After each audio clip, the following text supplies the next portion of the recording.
noticieristas se sientan a la mesa. Análisis, opinión, crítica, la noticia del día. La mesa de los noticieristas. Con Milton Rojo, Javier Cabrera y Francisco Arizmendi. Los noticieristas observando en vivo.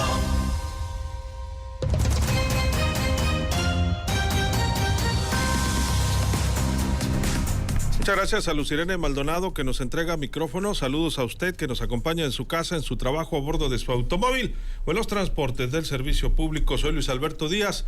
Iniciamos la mesa de análisis en este viernes puntualitos. Javier Cabrera, ¿cómo estamos? Buenas noches. Muy buenas noches al auditorio. 6:59, Milton Rojo. Buenas noches. Muy buenas noches. Buenas noches, Francisco Arizmendi. Buenas noches, Sinaloa. Excelentemente bien. Bueno, saludos a usted. A propósito que en la mañana le dábamos una entre la política con el tema del frente, vamos a hablar de otro sesgo de estas campañas. Preocupante, por cierto, habrá que decirlo. El día de hoy trascendió una balacera, presuntamente en un recorrido que dejó al menos una persona herida, del equipo de la candidata de Morena, del Morena Partido Verde a la alcaldía de El Carmen, Graciela Villarreal, en la colonia Buenavista, Nuevo León. Un integrante del equipo aseguró que el ataque fue directo contra ella cuando realizamos un recorrido casa por casa en esta colonia. La agresión fue cometida por dos hombres que llegaron en una motocicleta, uno de los cuales le apuntó a la cabeza y disparó al menos en 2 ocasiones, por fortuna sin herirla.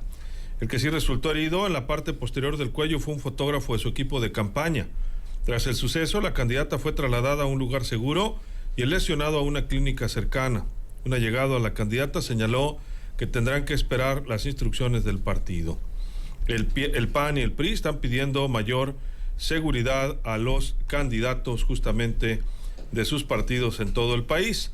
No tenemos información, por cierto, habrá que decirlo, Javier, de que esta candidata haya solicitado previamente, como indican, pues se supone, ¿no?, los protocolos de solicitud de seguridad. Sin embargo, pues es evidente que muchos de los candidatos, así como la sociedad, están expuestos a la inseguridad. Otra figura de hoy en Sinaloa se bajó también de la contienda electoral por posibles amenazas hacia su persona.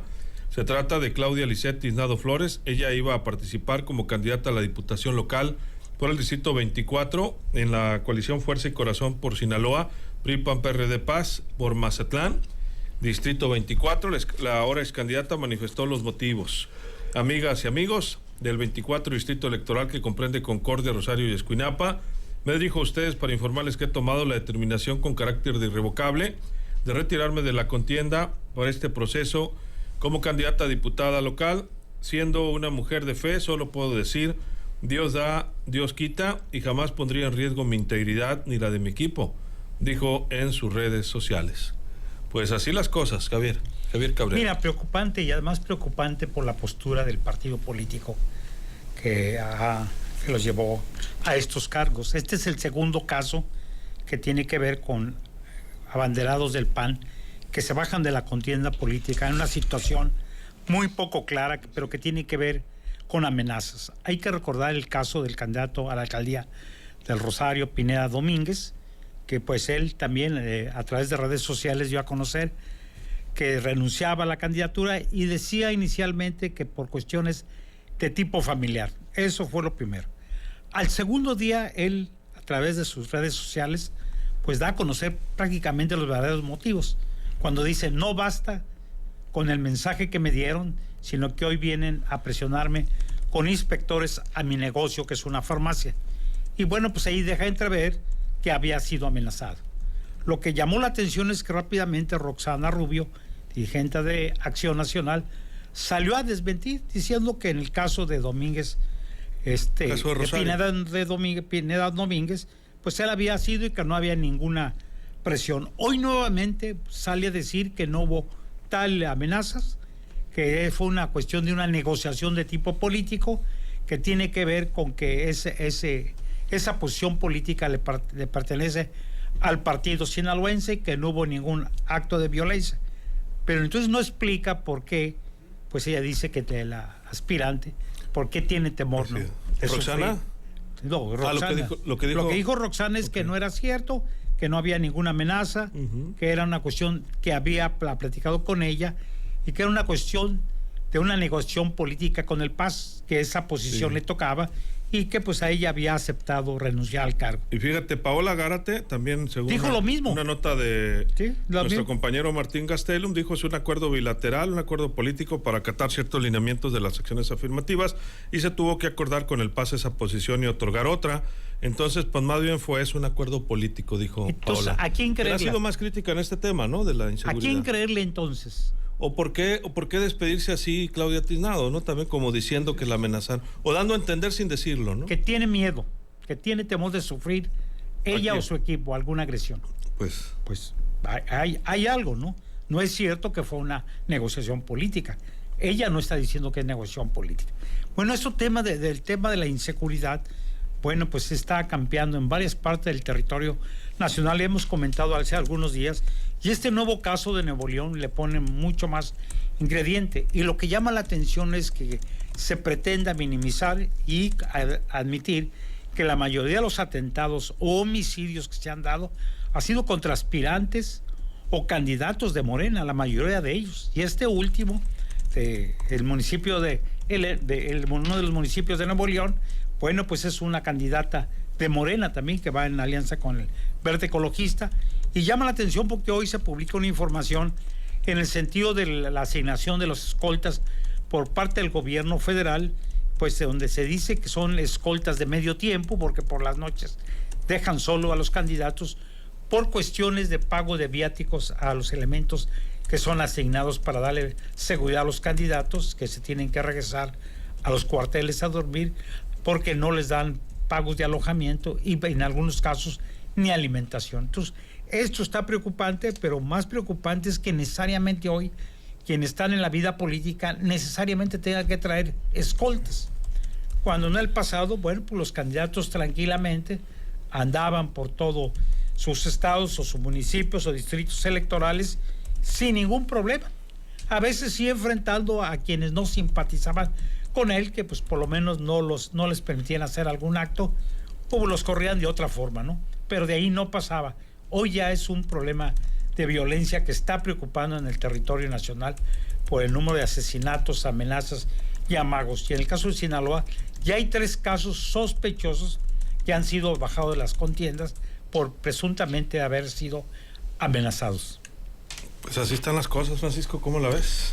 3 casos de los que sabemos, Cabrera, pero de los que no sabemos. Bueno, y otros que dijo el alcalde de Mazatlán. Bueno. Sin citar a cuántos. Por eso te digo, hay casos que ha sido tan directa y tan fuerte la amenaza que les piden, y pobres de ustedes si hacen escándalo, o sea, calladitos y amenazaditos, en fin. Pero ya esto no es ningún consuelo, que aquí todavía no llegan y que ni llegue a extremos como en otras partes del país. Pero vean ustedes, parece que no pasa nada, que no ocurre nada. Y como dice Cabrera, pues resulta que si te ponen escoltas, que por cuestiones de ruina, de viáticos, de qué sé yo, pues hay un espacio donde te dejan solo como candidato o candidata, o candidate, y es en la noche. Entonces, ¿cuál protección? Pues, ¿cuál protocolo? Son como los tristemente célebres botones de pánico, ¿no? Para que cuando tú le aprietas el pánico al botón, como dijera el otro, pues ya estás frito. En fin, o si marcas algún número a pedir ayuda, te dicen, si le están apretando el murche, baje 1. Si le están apretando la pata, marque 2. Si ya no respira, pues marque 3, y así va. Entonces, estamos totalmente perdidos. Sigue ganando terreno como nunca la mafia política, la delincuencia organizada y no organizada.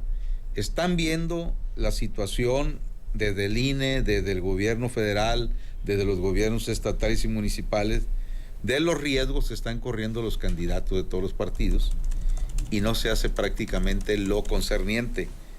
Te voy a poner media escolta, ¿no? Porque tienen que ir a dormir o tienen que viáticos, etcétera. ¿Qué sigue? ¿Qué están esperando?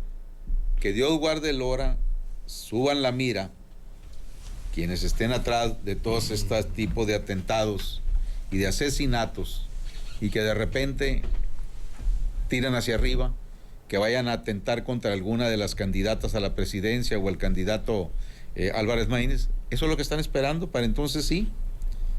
Yo creo que es una irresponsabilidad la facilidad con que la delincuencia organizada y no organizada te saca de un proceso electoral, de una contienda, por las buenas o por las malas.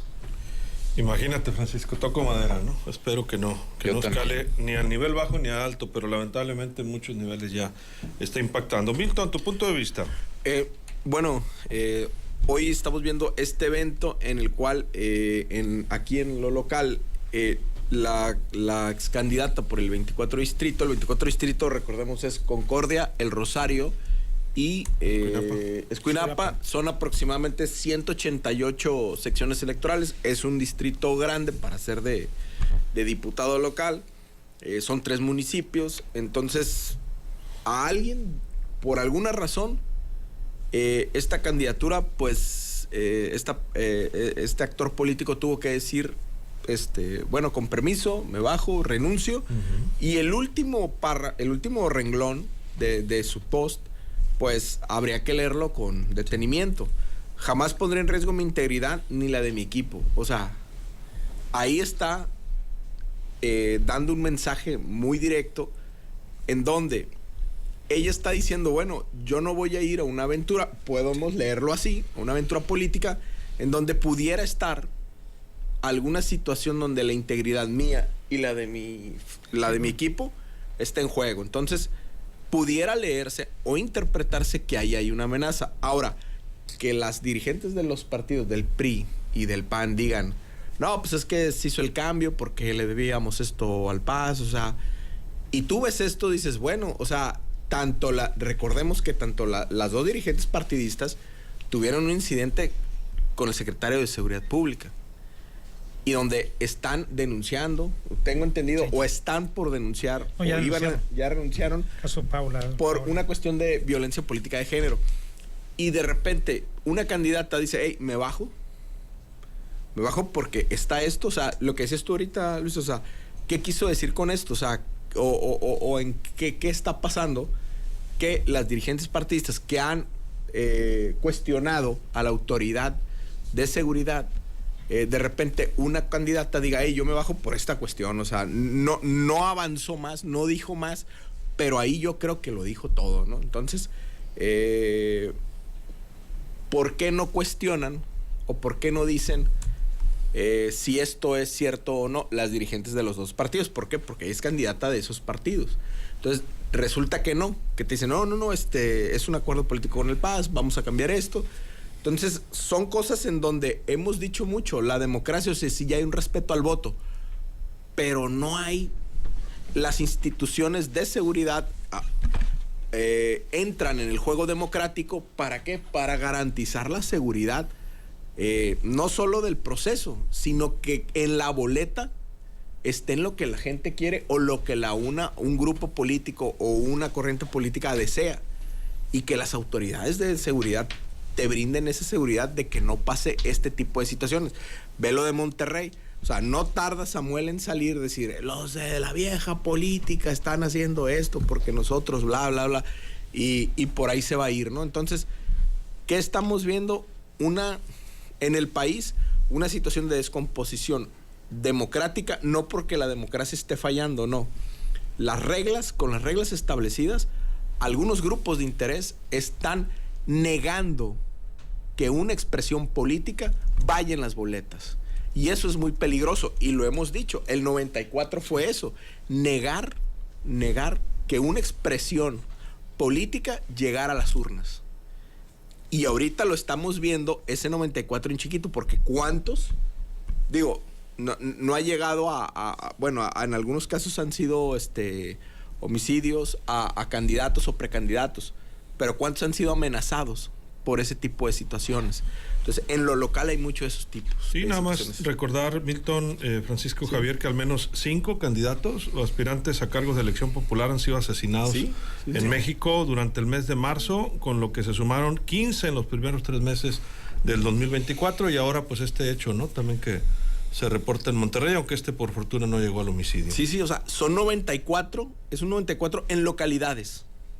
O sea, chiquitos, en ayuntamientos, en distritos, en ciudades, o sea, en zonas, pues entonces, y el ejército y la Guardia Nacional, y lo que decía Javier, no solo eso, que tienes Guardia Nacional de noche, no tienes escolta. Pancho, si salen dragones los escoltas, ellos tienen que ir a comer al cuartel. Ahí viene en el dato del Universal, los escoltas de noche. ¿A qué horas, no? ¿A qué horas? Imagínate, Pancho, que fueras tú candidato del PT y te ponen escoltas. Espérame, mi candidato. No me. Vamos a ir allá a San Miguel.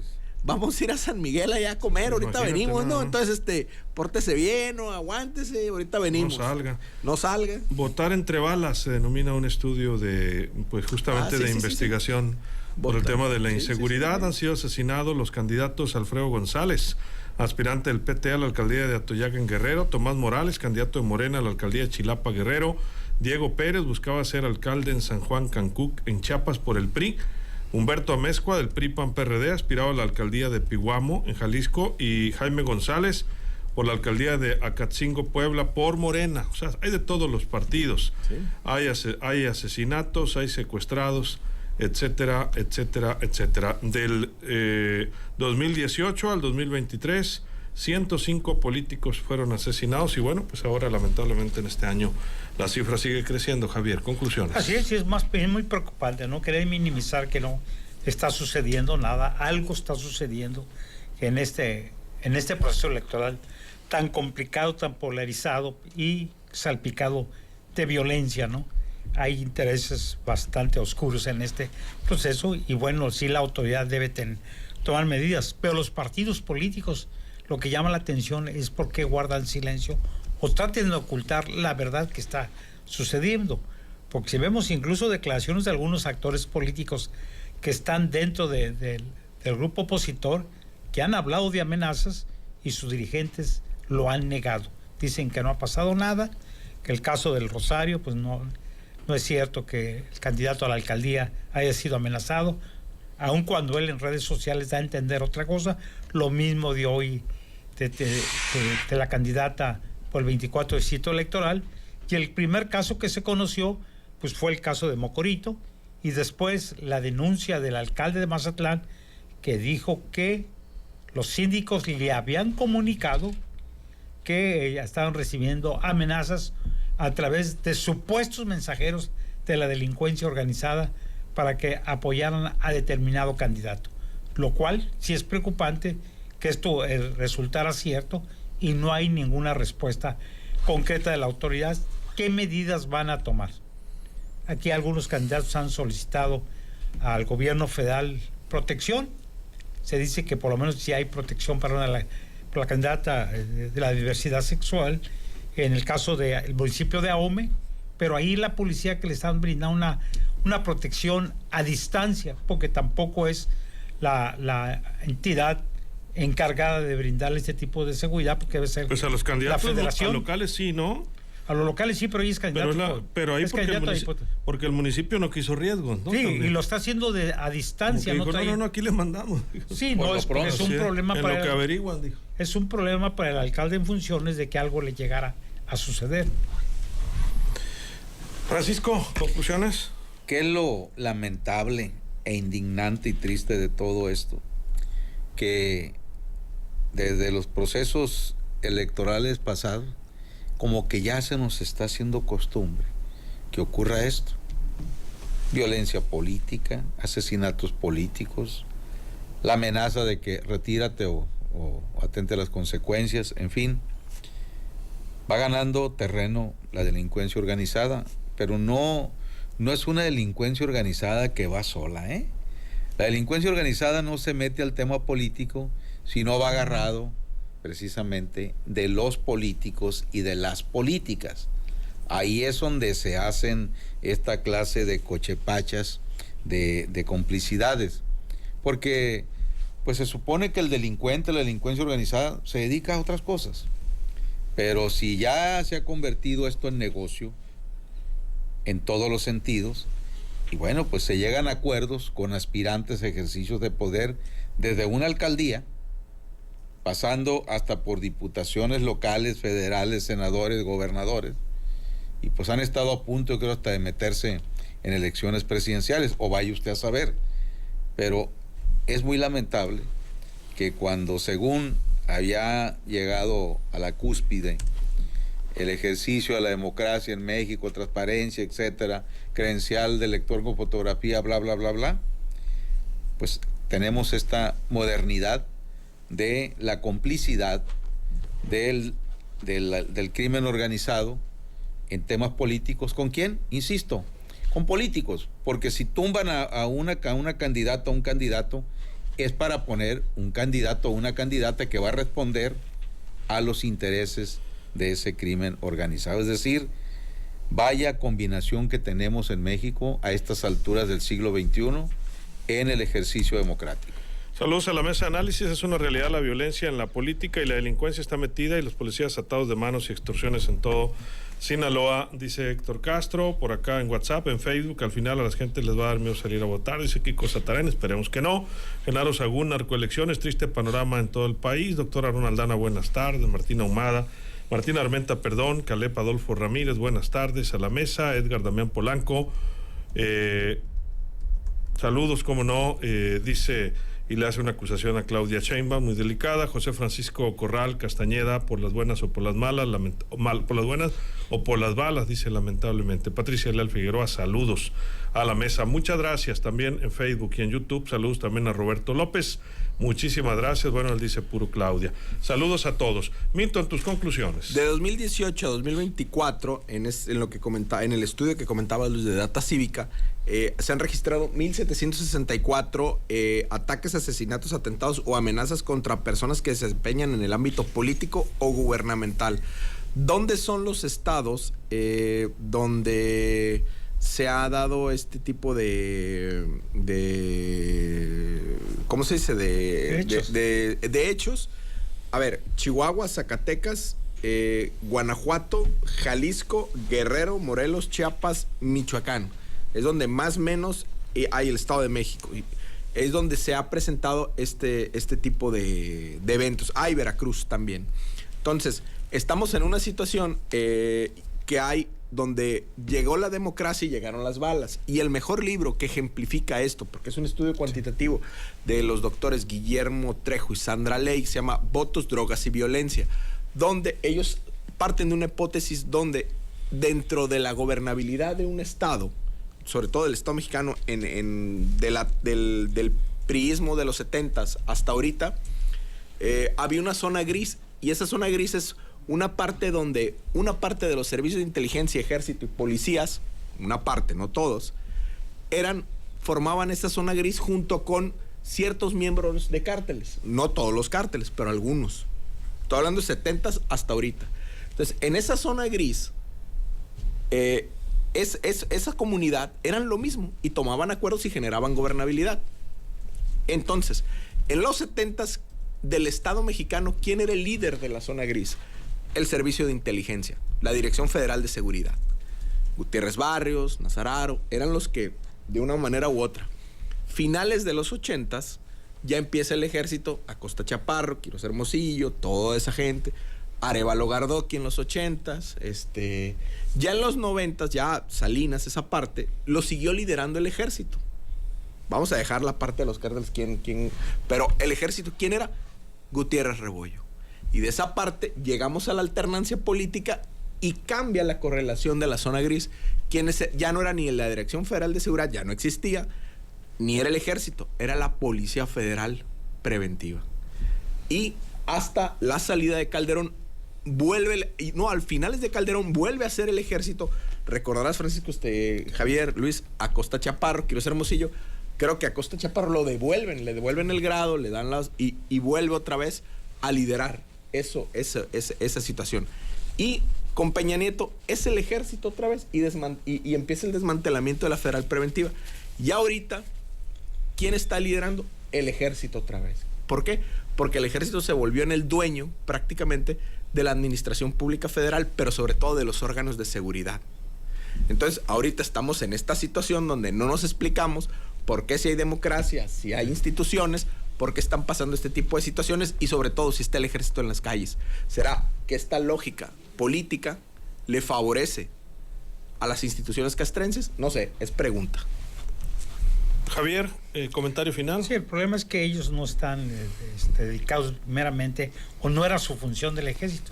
El ejército siempre ha tenido sus servicios de inteligencia, pero para otro renglón que tiene que ver con la seguridad nacional, más exterior que interior. Sin embargo, esto ha ido cambiando. Se dice que hubo una confrontación entre civiles y militares efectivamente por el control de la información en este país. ¿Quién ganó? En estos momentos, quien ganó es el ejército. Desmantelaron totalmente el lado de los civiles, y prueba de ello es que Luna pues está juzgado en los Estados Unidos, claro, acusado, y bueno, con esta acusación se dice, ya ven lo que pasa con los civiles, y el ejército asume este control. Y lo que estamos viendo es que el ejército no ha podido brindarle seguridad, no solamente a los candidatos, sino a la sociedad, por el esquema que se diseñó. La Guardia Nacional no está diseñada para enfrentar las delincuencias, ni la persecución, ni las cuestiones preventivas. No es su función. Ya lo había admitido el anterior secretario de Seguridad Pública, el secretario de la Defensa Nacional, el general Cienfuegos. El ejército no puede hacer funciones de policía porque esa no es su formación. Entonces, ¿qué estamos viendo? Bueno, pues que en la delincuencia prácticamente está determinando quién van a ser los candidatos y quién van a ganar. Entonces ya no son los partidos políticos los que postulan. Aquí pareciera ser que son grupos delictivos. Comentario final, Francisco. Aquí lo inexplicable es que con todos los avances tecnológicos que hay hoy por hoy, se supone que la inteligencia en México debería estar bastante actualizada y superior a la época que señalaba Milton de los 70, cuando hablaba de esa zona gris. Que en esa zona gris, Milton, estaban uniformados, así en el mismo frente. Sí, sí. No únicamente generales como Quirós Hermosillo, Acosta Chaparro, que formaban una hermandad de ellos con don Fernando Gutiérrez Barrios, capitán del ejército, con don Miguel Nazararo, teniente coronel de justicia militar, con don Javier García Paniagua, papá de Omar García Harfuch, e hijo del secretario de la Defensa. Y era un sistema de inteligencia para combatir los brotes guerrilleros, la situación de la delincuencia organizada urbana, es decir, en donde había un foco de atención, donde se anidaba que iba a empezar a crecer un grupo delictivo, había la voluntad política de llegar y atacar, detener, etcétera, etcétera. Entonces todo eso fue desapareciendo, fue desintegrándose, y bueno, cada uno de los que hemos mencionado, la mayoría, pues pasaron a mejor vida, y como que no hubo un relevo en esos sistemas de inteligencia. Llegó a haber un personaje que todo iba muy bien, lo hacen gobernador de Morelos. Y echó a perder toda la situación, y Carrillo Lea. Jorge Carrillo y Lea. Traía un prestigio, ¿no? Reconocido a nivel internacional, pero lo tocó el poder, lo tocó la tentación precisamente de ya empezar a vincularse a grupos delictivos. ¿Y cuál fue la desgracia del sistema de inteligencia político-militar en México? Cuando nuestros policías de todos los niveles se empezaron a ser empleados del delincuente más común y corriente, se invirtieron los papeles, porque hubo un tiempo que el delincuente, por más corriente y común que fuera, respetaba la autoridad, pero cuando se invirtieron los papeles, ahí se acabó esto, y parece que es una bola de nieve que no hay manera o no hay voluntad política hoy por hoy de cómo frenarla. Y el presidente López Obrador presume, y tiene razón, a lo mejor, que no hay ningún mandatario en el mundo que a las 6 de la mañana esté reunido con su gabinete de seguridad para analizar cómo marcha esa situación en el país. Pero creo que las cifras que ahí están, la estadística fría oficial, este es el sexenio que va a cerrar con mayor número de homicidios dolosos. Y vean ustedes el caldo de cultivo que tenemos. Cobro de piso por todos lados, extorsiones por todos lados, en fin, esto es un caos. Así es. Gracias, Francisco. Buenas noches, Sinaloa. Pero no nada más, yo siempre digo, es identificar el problema en todo. El problema ya lo estamos viendo, sigue crudo, sigue vivo, le está afectando a quienes buscan convencernos con el voto. El tema es cuáles van a ser las soluciones, ¿no? ¿Qué van a hacer diferente quienes lleguen a los gobiernos municipales, estatales, a la presidencia de la República, a los congresos locales, al Congreso de la Unión, a la Cámara de Senadores? Ahí está el detalle. ¿Algo más, Milton, para despedirnos? Carrillo Lea, cuando le dan el pedradón a Echeverría en la UNAM, es el que lo saca fuera de la UNAM. Y nomás, en otro estudio, laboratorio electoral, ¿cuáles son los estados con mayor riesgo de la elección? Es Chiapas, Oaxaca, Veracruz, Jalisco y Michoacán, Zacatecas y Veracruz. Esos son los que tienen ellos. Y Guerrero, ¿no? Y Guerrero, perdón, Guerrero, me faltó Guerrero. Sí, Guerrero, ya ese es el que más pesado está. Entonces, nomás recordar algo, en esa parte de los sistemas de seguridad, desde los 70 los sistemas de seguridad siempre han tenido a Guerrero y a Sinaloa como iguales, o sea, como territorios iguales. Por eso, esa historia que contabas tú, Francis, parte de la historia que nos explicabas, los mismos tenientes coroneles, oficiales y generales que iban y perseguían a guerrilleros, después se los traían a Sinaloa a venir a perseguir en lo que a aquel tiempo se le llamaba gomeros. Entonces, era la misma técnica de los dispositivos de control y de entendimiento entre aquello que era el Estado mexicano y el LAMPA. Mande. Y me permite. Sí. Y el primer coordinador nacional de la campaña contra el narcotráfico con sede en Sinaloa era Carlos Aguilar Garza. Sí. ¿Y cómo terminó? Mezclado totalmente con el narcotráfico en Tamaulipas, con Juan Guerra, con Humberto. Juan Nepomuceno Guerra. Un día hubo un accidente en el aeropuerto de Monterrey, se desplomó un bimotor donde venía Aguilar Garza cargado de cocaína. Quedó paralítico. Y quedó paralítico y bueno, lo mataron en su casa. De un tiro lo mataron en su casa. Un solo tiro. Así es. Milton, muchas gracias. Muchas gracias. No, Francisco, gracias. Gracias. Javier. Muy buena noche al auditorio. Nos despedimos porque nada más reiterarle en Mazatlán, amigos de Mazatlán, que sigue la manifestación en la Rafael Buelna, atención, la avenida Rafael Buelna. Pues el día de hoy, turisteros de Aurigas, Pulmonías, transportes de alquiler están tomando las calles, se quejan pues de las iniciativas antirruido surgidas en el sector empresarial que ahora van tras ellos. Los conductores protestaron y tomaron la avenida Rafael Buelna, una de las más importantes de la ciudad que conecta al Malecón, la avenida del Mar y la Camarón Sábalo en la zona dorada. Y bueno, esto es lo que comentaron. La gente pues ya no nos está dando trabajo, pues ya no se quieren subir con nosotros, pero sí la verdad nos está afectando. Aparte de que ya han entrado pues nuevas competencias aquí y ahora agréguele que nos están diciendo que quitemos luces y sonido, pues más nos está afectando. ¿Qué es el nivel que les permite? Son 68 decibeles. Ahorita pues habíamos arreglado que 68 decibeles, pero ahora nos dicen, ¿saben qué? Siempre no, que nomás déjenle en 2 bocinas, no queremos amplificador, no queremos bajos, igual también lo que son las luces. Pues ahí sigue la manifestación, tómenlo en cuenta y esperemos que pues se intervengan lo cuanto antes posible las autoridades y se busquen acuerdos. ¿En qué les afectan las lucecitas, hombre? Por favor.